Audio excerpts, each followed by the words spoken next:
We're Group Punyon, and I'm Natalie. I'm Logan. I'm Annie. I'm Leah. And I'm Bridget. And our provocative statement discussed whether or not minimum wage should be raised to $15 an hour. And our final decision was that minimum wage should not be raised to $15 an hour. So one argument supporting this is that an increase in minimum wage results in higher prices paid by consumers.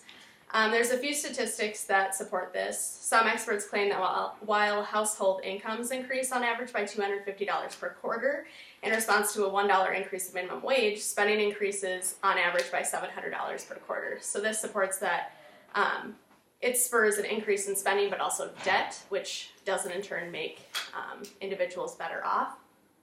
At the same time, fast food restaurant prices raised by 4.3%, and an increase in minimum wage to $22 per hour would raise fast food restaurant prices even higher by 25%. So it also results in smaller product prices, sizes, and higher prices. And our second credible reason comes from Investors Business Daily, an article by Ted Graham. He states that many economists don't believe that there's enough proof to really help the argument that a higher minimum wage would actually help the economy. Seeing as the minimum wage has never been at the price of $15 before, there are no surveys, there are no numbers to really show that it could help the economy.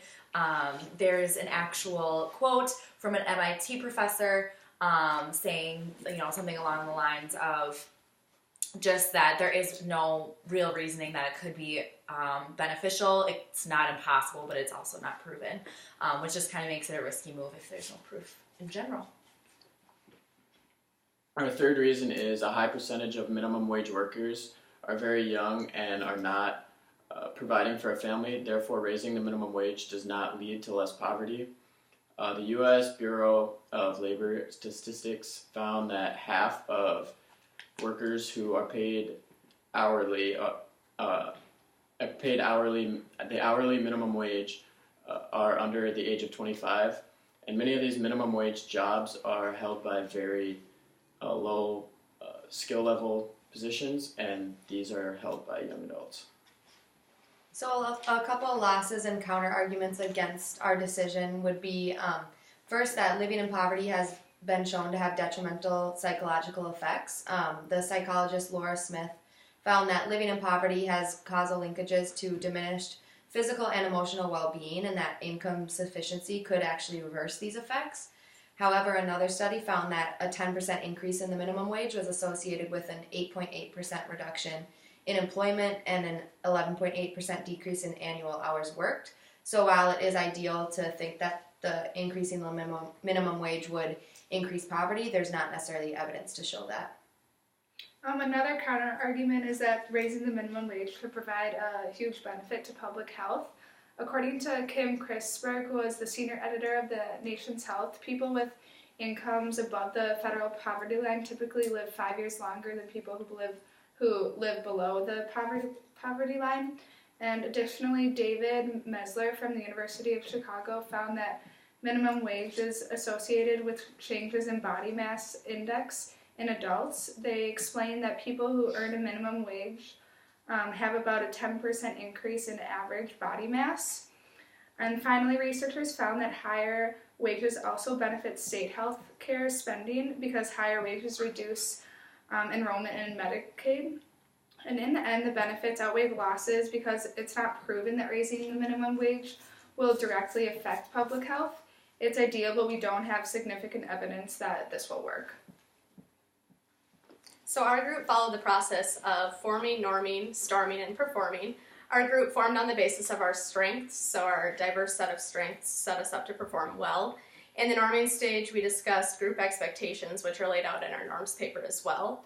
Our storming stage came about when seeking evidence that supported or did not support our argument. This also led us to openly discuss our opinions, which led us to our final decision as well. And then currently we're in the performing stage as we're kind of wrapping up everything that we've done together. We also followed the process of PVACE. So for our purpose really was to work together as a team to research this provocative statement. Our statement was that the minimum wage should not be raised, or should be raised to $15, but we kind of decided against it. Together it was a purpose of just trying to have a successful group project. In order to visualize, we came together to discuss our thoughts first and foremost.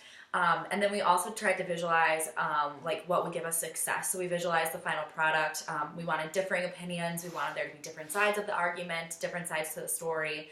And we also, visualized like a group that worked well together with high communication. In terms of asking, as a group, we asked for each other for communication. We also asked for help when it came to situations when we were confused or needed clarification or just needed help in general to find some information.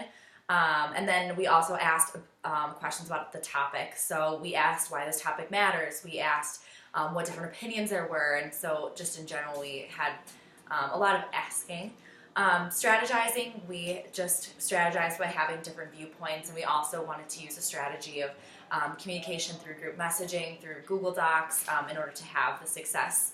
And overall, we just kind of strategized in terms of making sure that we had each other's backs and, could execute, which leads to execution, which is kind of where we are now.